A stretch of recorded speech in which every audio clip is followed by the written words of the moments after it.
وكما تنتين سودوين تشرفت له وعن كوب الله وعن سلام ديرن إذن كجسلا مدحوين محمد عبد الله محمد فرماجو يجي بدون سلام تيس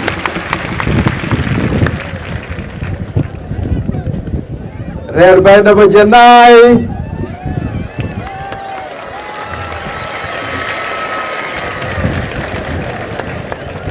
سين سلامي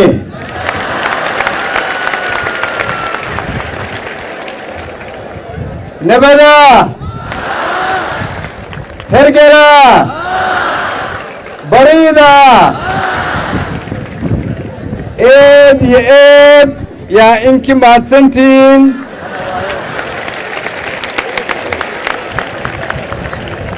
سيدة الصورة لي حين وينتين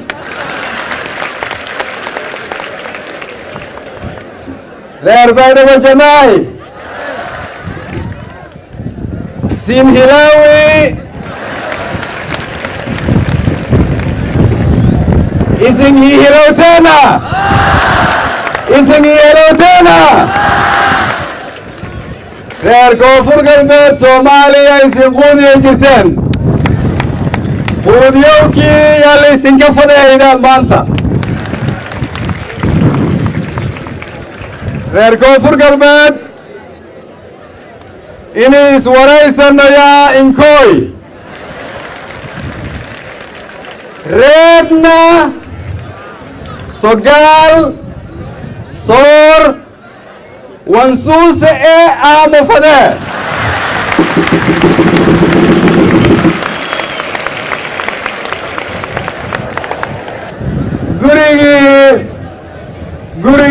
gurigi barwaaqadaay baydhaboy ma nabad baa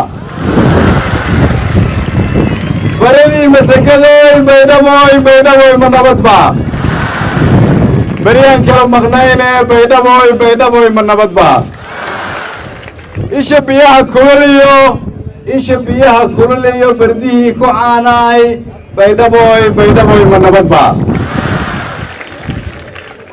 bulsho nabadda jecelaay baydhaboy ma nabad baa waxaan u mahad celinayaa madaxweyne cabdicasiis laftigaran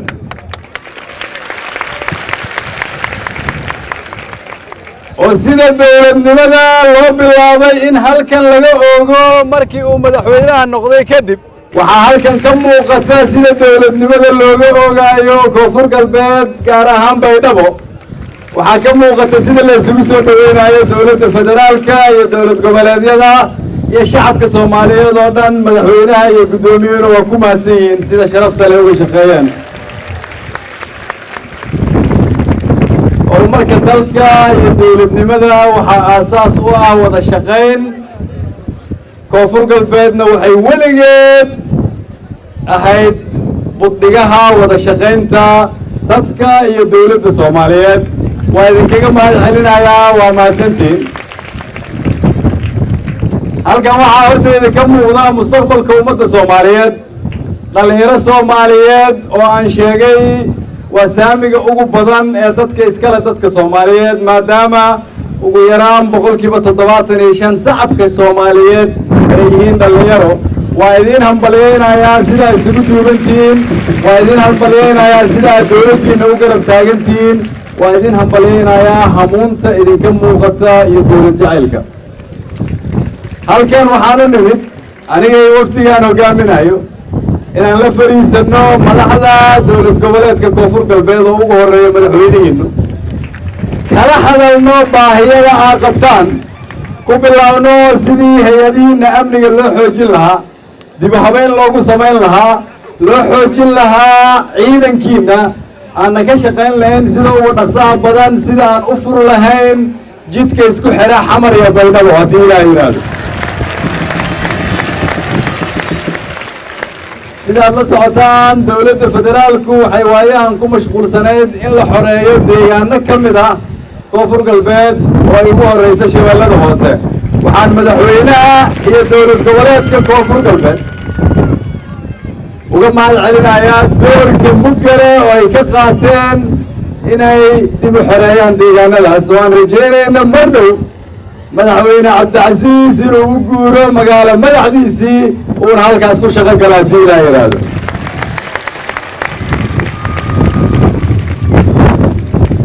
halkan waxaa ka muuqda dad soomaaliyeed oo isku tashaday, ka shaqeeyay amnigooda, dhisanaya magaaladooda, jecel dowladnimo. dowladda waxaa laga rabaa inay garab istaagto. sidaas daraaddeed ayaa waxaan soo kaxeeyey hay-adaha federaalka oo aan rabo inay idinkala shaqeeyaan caafimaadka, waxbarashada, dib u dhiska dalka, amniga, iyo sidii dhallinyaradan faraha badan ee halkan joogta shaqo loogu abuuri lahaa haddii ilaa yidhaahdo.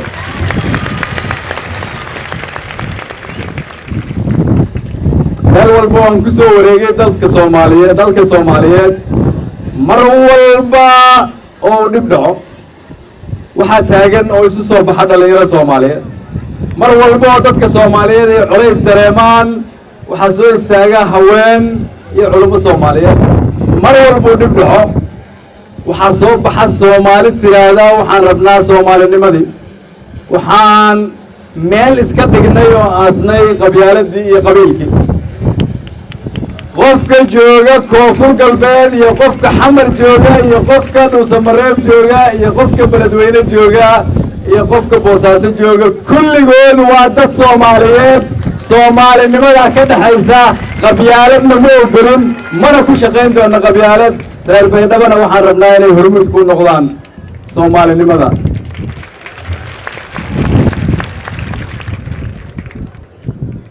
waxaan rabaa inaan idiin sheego muddadii koobneed oo dawladdeenu jirtay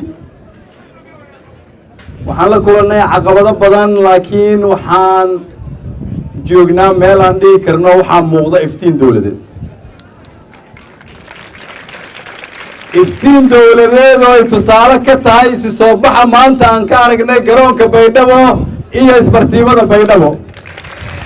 haddii qof Soomaaliya uu shaki uga jiro dadka Soomaaliyeed dawlad ma rabaan ku quus qaado isbartiimada Baydhabo aan hortaaganaha maanta. haddii qof Soomaaliyeed uu shaki uga jiro Soomaaliya hore uma socotay kaana soo fiirso dadka halkan taagan maanta. haddii qof Soomaaliyeed uu ka walwalsan yahay ma soo noqonnay, dalkii lala yaqaanay ma noqonaynaa, sharafteenna ma soo celinaynaa, kaalay ku quus qaado haddii uu shaki kaaga jiray. Baydhabona waa ku mahadsan tahay.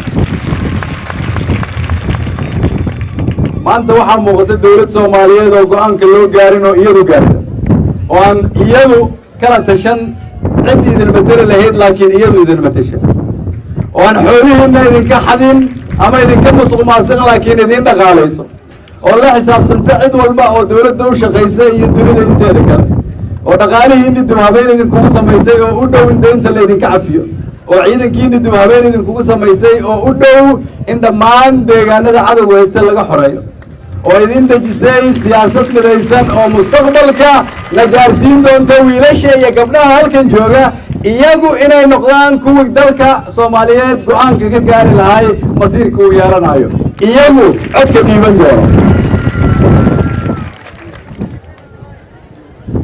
jid dheer baan soo marnay, godad iyo buurale, mugdi ah iyo gudcur. qaybtii iftiinkaan u soo baxnay, laakiin in la sii adkaystaa la rabaa. ogow culays walba oo dawladnimada loo maro macnaheedu waxay tahay inaan gacanta idiin gelinno dawlad ka dhib yar midda annagu hadda aan joogno. culays walba oo la maro waxay tahay in idinkii jidka aad mari lahaydeen la idiin siin xaaro. culays walba oon marno macnaheedu waxay tahay inaan rabno Soomaaliya ka duwan Soomaaliyada maanta aan joogno.